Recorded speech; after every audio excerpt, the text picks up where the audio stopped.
2022 tahun lalu.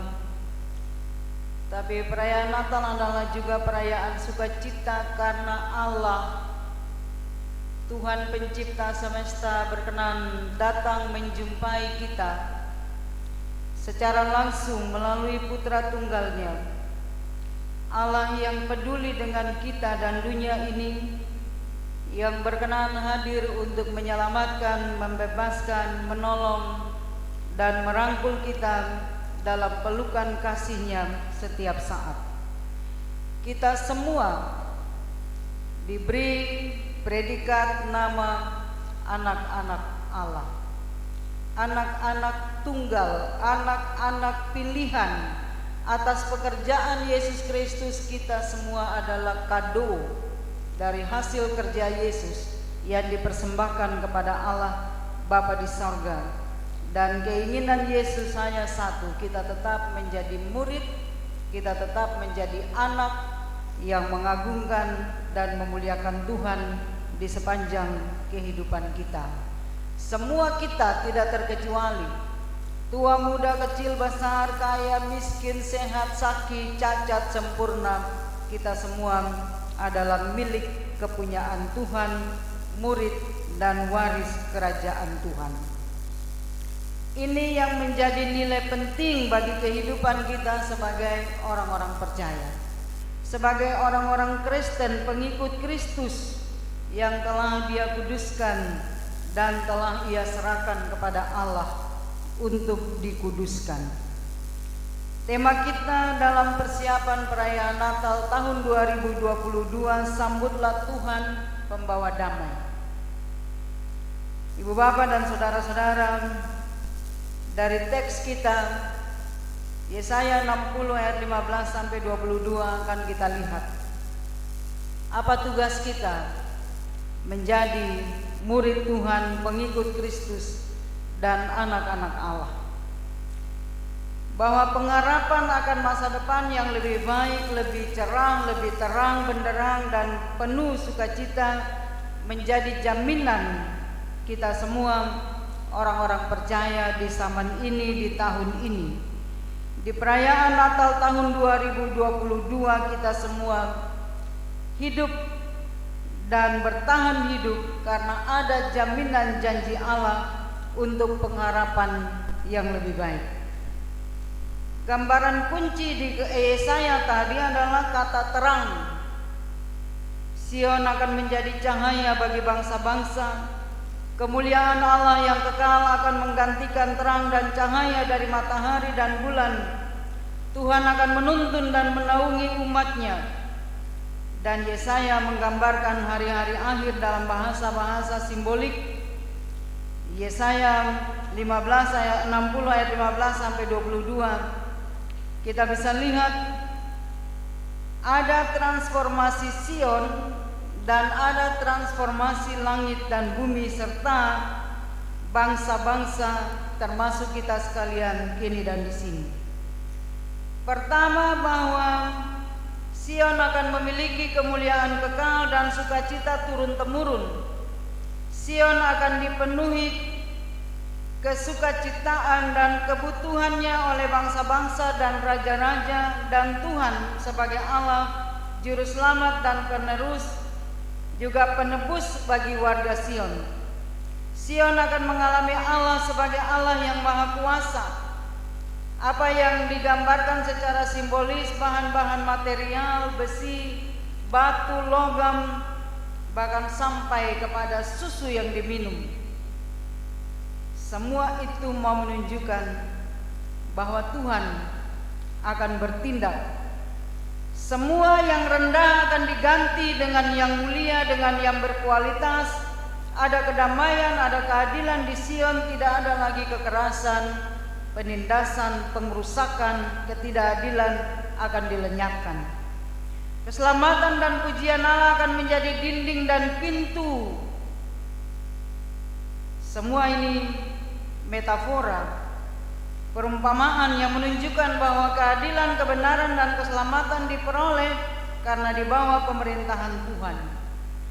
Dunia dan manusia termasuk kita ada di bawah pemerintahan Allah. pemerintahan yang menyinarkan cahaya kemuliaan.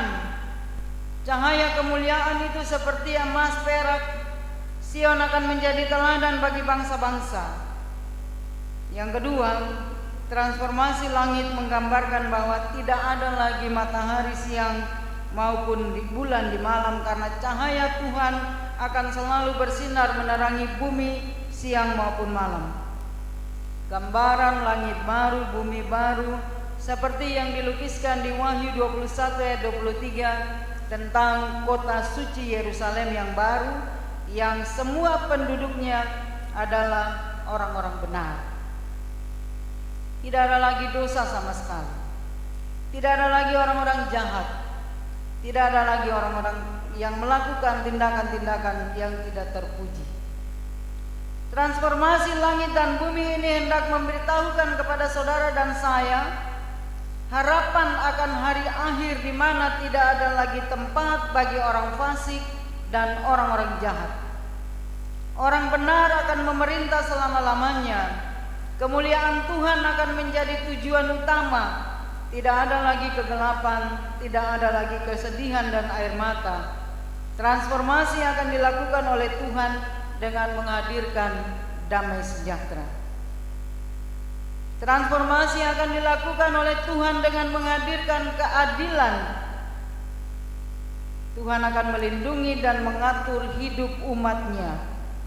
Tidak ada lagi penindasan, kekerasan, dan kebinasaan. Ibu bapak, anak-anak yang Tuhan kasihi, Tuhan bekerja dalam sejarah perjalanan umatnya. Tuhan bekerja sejak perjalanan Israel, dan Tuhan akan terus berkarya untuk suatu masa depan yang baik. Dan kita melihat dengan iman sejarah Israel dalam perjanjian lama akan terus menjadi bagian dari sejarah perjalanan kita sebagai umat dan gereja di dalam perjanjian baru dan zaman ini. Allah yang sama itu akan terus berkarya lintas zaman dan generasi, manusia dan seluruh ciptaan. Karya Allah itulah yang memungkinkan kita semua ada, hidup dan berkarya sampai di hari ini. Bapak, Ibu, dan saudara, anak-anak yang dikasihi, teks ini mau mengungkapkan hal-hal yang menurut Yesaya penting untuk disampaikan di persiapan Natal tahun 2022. Hal-hal yang menjadi juga penting bagi kita di Suli, di GPM, untuk mengungkapkan karya kita, hidup kita, iman kita, menyambut Tuhan Yesus sebagai pembawa damai.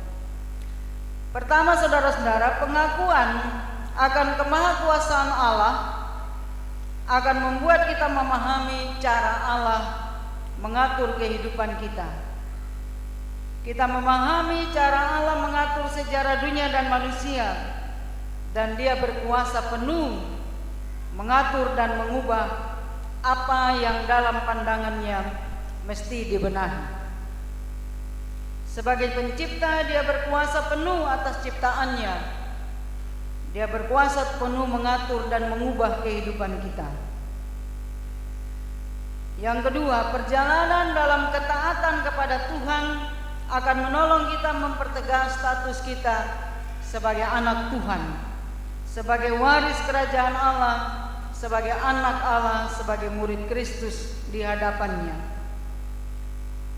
Jadi orang benar atau jadi orang fasik yang jahat. Sebab jika kita salah pilih dan bersikap, maka sepanjang waktu kita tidak layak menyambut juru selamat. Dia datang untuk mengubah dan mau mengubah kehidupan kita. Dia datang untuk membenahi hidup kita, sebab kita adalah milik kepunyaannya. Yang ketiga, terang Tuhan bercahaya sepanjang waktu. Jadi yang masih mau hidup dalam kegelapan, ingatlah bahwa kepemilikan Allah atas kita tidak bisa digelapkan, disingkirkan, ditutupi. Sebab terang Tuhan akan bercahaya menembusi ruang-ruang itu dan menunjukkan kepada kita bahwa kita adalah kepunyaannya. Terang akan mengalahkan kegelapan. Tuhan telah dan akan terus mencari kita untuk diselamatkan. Dan karena itu tidak seorang pun dari kita, saudara dan saya, yang bisa berkelit untuk lari jauh dari terang cahaya Tuhan. Yang keempat, Ibu Bapak, Yesus Kristus pembawa damai. Damai itu bukan sekedar tidak ada konflik, seng baribot, seng bakalai lain, seng perang. Tapi damai adalah suasana hidup dalam membangun kehidupan bersama di mana ketenangan, kebahagiaan, kebatinan kita merasakan kesejahteraan. Kesejahteraan lahir batin dinikmati oleh semua orang tanpa kecuali. Damai itu hadir sebab hak hidup orang dihormati dan diberlakukan. Damai itu utuh mencakup semua hidup tanpa kecuali. Damai seperti itu berasal dari Tuhan pencipta semesta dan bukan karya manusia semata-mata. Yesus datang sebagai pembawa damai, dan kalau kita semua sudah menerima Dia sebagai Tuhan kita, maka sewajarnya lah kita menjadi pelaku-pelaku pembawa damai sejahtera. Yang terakhir, saudaraku, damai sejahtera dan keadilan yang Tuhan nyatakan disertai dengan janjinya.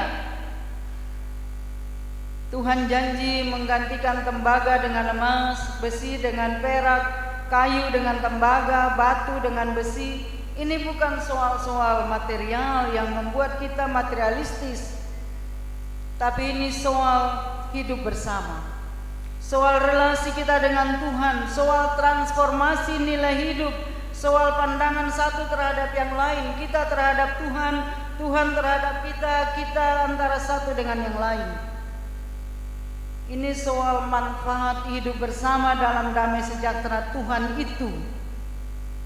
Dan karena itu kepada kita diingatkan di persiapan Natal ini, sambut Tuhan pembawa damai dengan perubahan hidup. Sambut Tuhan pembawa damai dengan melakukan transformasi diri, bukan dengan simbol, slogan atau baliho. Tapi sambut Tuhan pembawa damai dengan tekad menghadirkan perubahan, mewujud nyatakan langit baru dan bumi baru yang dimulai dari rumah yang penuh sukacita, damai sejahtera, kebahagiaan dan cinta kasih antara satu dengan yang lainnya.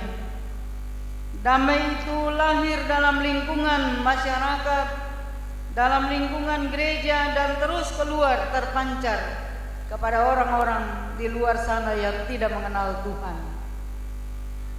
Damai itu lahir karena kita keluar dari berbagai tekanan-tekanan diskriminatif, ketidakadilan yang seringkali kita rasakan, kita alami, tapi mungkin juga kita ciptakan untuk keluarga, untuk sesama, dan orang-orang kecil yang Tuhan titipkan ada di sekitar kita, yang sering kita beda-bedakan antara satu dengan yang lain. Saudara-saudara, Natal adalah peristiwa cinta kasih Allah. Cinta kasih Allah yang menghadirkan damai sejahtera dan keadilan untuk semua orang, untuk dunia dan semua ciptaan. Kelahiran Tuhan di kandang terbungkus lampin menggambarkan kesederhanaan dan kesahajaan, dan Dia putra Allah penuh keagungan kasih dan kelembutan. Padanya ada kuasa, padanya ada kekuatan dan kedahsyatan Allah. Kedahsyatan Allah yang telah mengubah dunia. Mari sambut Dia dan teruskan karyanya. Teruslah menjadi orang-orang yang dalam predikat anak-anak Allah, murid Kristus Yesus, milik kepunyaan Allah, yang mampu melakukan kedahsyatan dalam iman, harap dan kasih mengubah dunia. melakukan yang terbaik, mewariskan yang terbaik untuk anak-anak cucu, dan menetapkan yang terbaik dalam iman, menjadi orang-orang benar, keluar jauh, lari dari kefasikan, dan masuk dalam terang Tuhan yang tidak akan pernah membawa kita pada jalan sesat, tapi terus membawa kita pada kemuliaan yang Allah telah nyatakan atas kehidupan kita, pribadi lepas pribadi, keluarga, dan persekutuan jemaat. Hari ini secara persekutuan umat dan masyarakat disulih. Kita menyatakan kita menerima Tuhan, menyambut Tuhan di Natal Kristus 22 dengan tekad membaharui hidup, membaharui persekutuan negeri dan jemaat, menetapkan terang Tuhan bersinar bukan cuma pada masa Natal dengan simbol-simbol lampu-lampu, lampion-lampion, tapi terang itu akan terus bercahaya di sepanjang kehidupan kita di negeri dan jemaat ini, menetapkan bahwa kita adalah orang-orang yang penuh cinta kasih Allah, yang akan menebarkan damai sejahtera Allah, yang akan meneruskan keadilan Allah dan melakukan kebenaran Allah di tengah-tengah kehidupan kita kini dan di sini. Selamat menyambut Natal. Tuhan memberkati. Amin. Kita bersaat teduh sejenak.